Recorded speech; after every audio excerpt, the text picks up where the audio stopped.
Hi, I'm Patrick from NFlight, and I'm going to talk you through how to put the strut clamp on a Cessna 172 today. The first thing I start with is making sure that the strut clamp is adjusted to the strut profile. Now this one's pretty close, but I just hold it up here and take a look. Tighten it up just a little bit. This is very easy to accomplish. You just tighten the screws down a few turns here on the front. This adjusts the distance here and allows you to fit this on pretty much anything from a Piper Cub to a Cessna Caravan. Now I'm going to put it on here and see that there's as little gap as possible between the rubber and the strut. That's exactly what I want.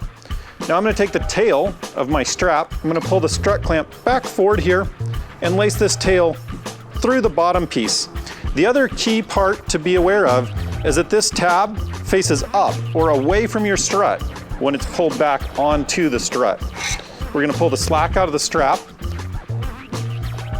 lace the strap back through the buckle, and then pull it down and buckle it nice and secure.